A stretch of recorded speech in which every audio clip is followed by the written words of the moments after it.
And that's a good thing because they reminded me of stories I'd forgotten. Back in the dark ages when girls track was just getting started, I was low man on the totem pole at the record, and I loved track and field. So they assigned me to girls track, thank goodness. And at that time, the meet was a one-day affair, and the officials in Jackson were horrible. And they made all sorts of mistakes and screwed up events. And this year, they really screwed up the 100-yard dash. That's how long ago it was. It was the 100-yard dash. And instead of seeding and putting kids in separate heats so that the best kids would meet in the finals, they put all the best kids in the first heat. And they didn't have automatic timing. So those of you involved in track, they picked the top two from each heat, and they went to the finals, and everybody else went home. I went crazy. First three races, Bergen County kids missed out. They were third in the race. They didn't move on. I went ballistic. I'm a young, very quiet guy, as those of you know. And I went nuts. I went over to meet the director. He wouldn't give me an answer as to why they did it. And he basically said, "You're out of here. Take your typewriter and leave. And leave the premises." I didn't take very kindly to that. The next thing I knew, two rather large Jackson Township police officers were there. And I hear, and I look to my right, and I hear somebody say, "Hey, hey," and he knew them. I don't even remember the meet director's name, and he knew them already back then. He said, "Hey, he's a good guy, he's just trying to do his job." And of course it was Lou. He hopped over the fence. He was a Ramsey coach at the time. He ran over to the director. They had a little conference, and they reached a compromise. I couldn't stay in the infield, but I didn't have to leave the meet. And as we walked away, and we walked off, and they thanked him, he looked at me and he said, "Well, we didn't have the money to post your bail."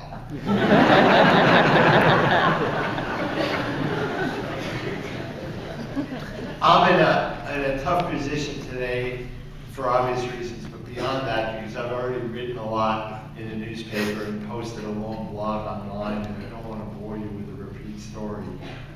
But the first time I met Lou, briefly, was at a meet, and I won't even embarrass you, Roger, by saying it was you. It was the Bergen County Indoor Championships at the Armory, and Roger was the best runner in Bergen County and one of the best in the country. And he miscounted the laps and ended the race a lap early, came back out and almost won the race but couldn't make it. And I'd never met Lou Molino, but I had to go up to the balcony and ask Lou what had happened to his kid. And to his credit, he couldn't have been nicer, Roger couldn't have been nicer. I got a very good story, which I'm sure Roger would want me to burn. But from that point on, it was really fun. It was really the best time of Lou's coaching career. They went on a year later to win the state championship in cross country down at Homedale, and I was fortunate enough to be there. And then Lou became the athletic director a couple of years later. I said, "Gee, that's too bad. I won't really get to spend as much time with him as I had in the past because he won't be at meets." Boy, was I wrong. He became the guy at track and field, and I fortunately became the guy that covered track and field. And we spent more and more time together, got closer and closer. We shared a birthday. He's much older. And we were both Met fans to our chagrin and Giant fans to our glee. And we had a lot to talk about. And before indoor track got as big as it later became, I covered a lot of girls basketball. And during that time, I had the good fortune to cover a great player from Pasco Valley, Janet Schwartz, no relation. And I like to say that I knew Janet before she knew Lou, and I knew Lou before he knew Janet. And when they got together, I was so happy because two of my favorite people were going to spend the rest of their lives together. And it was wonderful. And, you know, Lou and I would fight. I heard the story, of course. We'd fight from time to time. And just like the coaches would bring up stuff and tell him where to go, basically, at that point that he was in charge. But my favorite time with Lou, I think, was the Sunday mornings after every county group meet and after every county relays. Because the phone would ring about 9:30, and God forbid I'd be in the shower, I hadn't gotten up yet, and he'd leave me a message. I know you're there.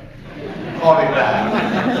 And then we'd talk for an hour about how the meet had gone, even if it had gone perfectly. We'd talk, what was this, how could we make it better, what could we do, just like everybody's brought up before. And of course, the meet got better.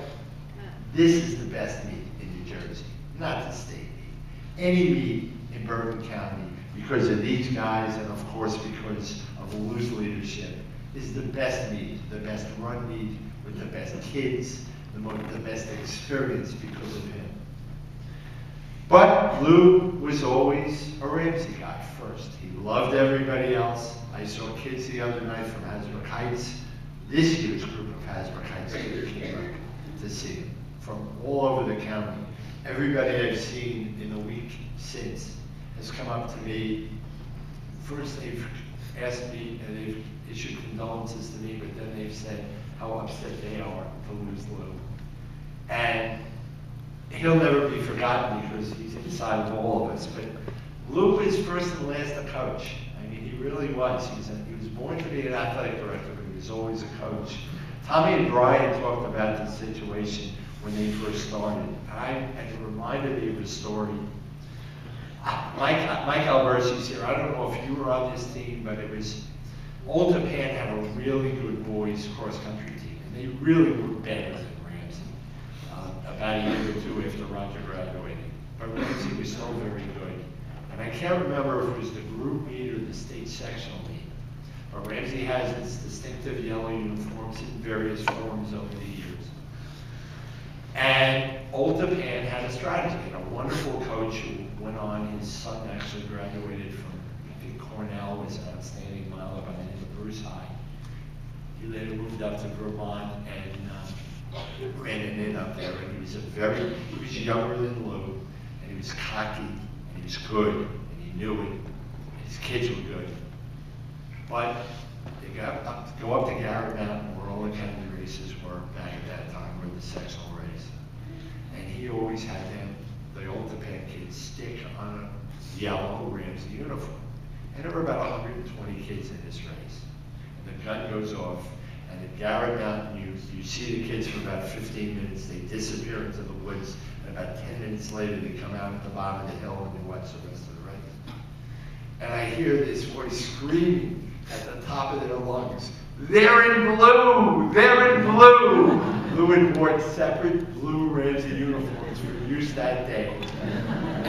They won that day by Old Japan by 1 point, and the next week at either the group meet or the Bergen meet of champs, I don't remember which, Old Japan beat Ramsey by 60 points. So Lou had basically coached them to that championship by a simple uniform change. He just, as we all know, there was just one of Lou. There really was. And we're going to continue, and all of us knew him, gained obviously by knowing him, being his friend, being his colleague, being someone who worked for him. And I'll close with one last story about the Ramsey football team in the 70s, or in the 80s, when the head coach was a guy named Leo. Rich Leo? I think he's in administration at Ramsey now. And Ramsey had a pretty good football team. And I covered an occasional football game. And they were playing Mawa at Mawa High School. I think it was a Thanksgiving Day game, or maybe it might have been a state, I think it was a state sectional game where they weren't invited to the Meadowlands, and the kids up there would put in the press box, the Meadowlands instead of Mawa. And I hadn't covered, I knew all the Ramsey people, but I hadn't covered a football game in years. And Rich had an interesting way, a dynamic of coaching on the sideline. He'd be in the middle, his offensive coordinator would be on one side, his defensive coordinator. I remember Steve was the offensive coordinator, Steve Hyman, I can't remember who the defensive coordinator was. And he spent the entire game yelling at each other. On every play, Richie would yell, "How come they're in this formation?" And yell at the, of course they won. And Lou was there, of course, on the sideline for the football game observing. I went to him, do they do this all the time? He says, of course, that's how they get the best out of each other. I inspired that.